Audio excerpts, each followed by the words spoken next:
So, hello everybody. Let's begin 2.2 Indian weavers. Icebreakers. You must have heard this word artisans. Artisans are also called craftsmen.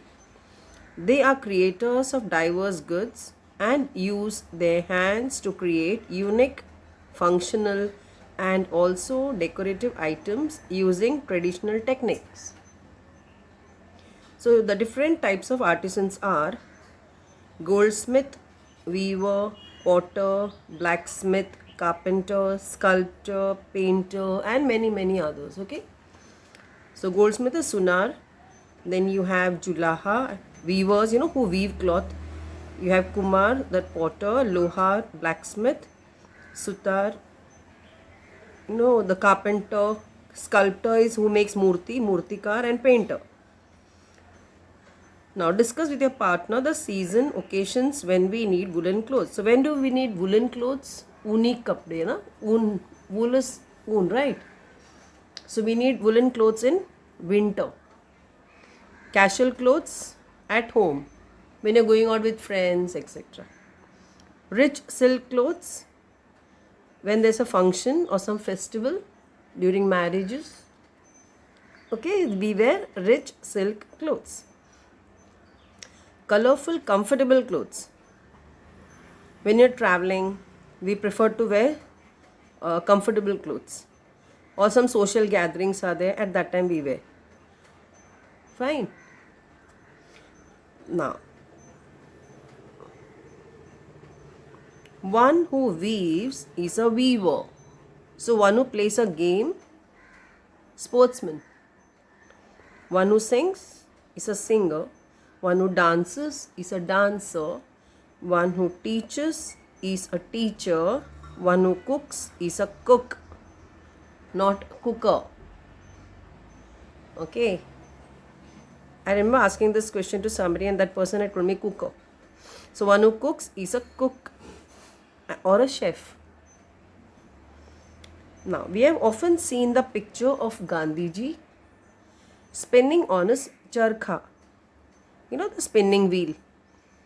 Discuss the reasons behind this. One has been given for you. To give rural people an opportunity to earn their livelihood.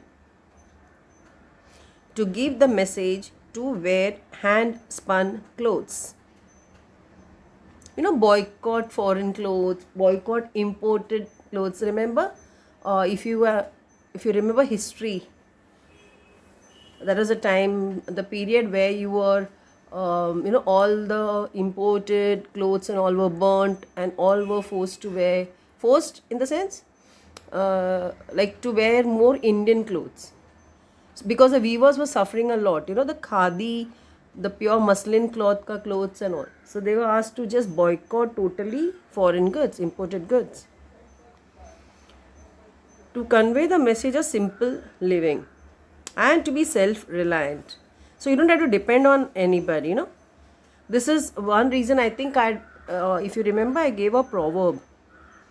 Give man a fish. So don't feed him fish, If you teach him fishing, then he will learn to be self-reliant, to take care of himself and the people who are dependent on him. Okay. Now, name some tools used by the weavers. Loom. Weavers need a loom, the machine-like thing. They need scissors, and they need a shuttle, and they need a bobbin. People, if you have seen, you can just check the net how weaving is done. Okay. Name some types of yarns used by the weavers. So they use linen, they use cotton, they use jute, flax, silk.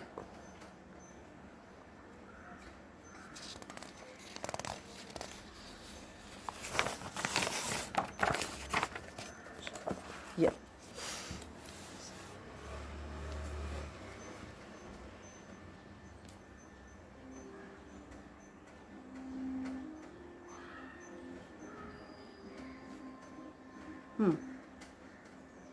So let's read about the person who's written this poem. Sarojini Naidu, 1879 to 1949. So this was her lifespan. She lived during this period. She was a political activist, feminist, and the first Indian woman who became the president of the Indian National Congress. She was an important figure in India's struggle for independence. Sarojini Naidu's work as a poet earned her the sobriquet of Nightingale of India. Later, she became the governor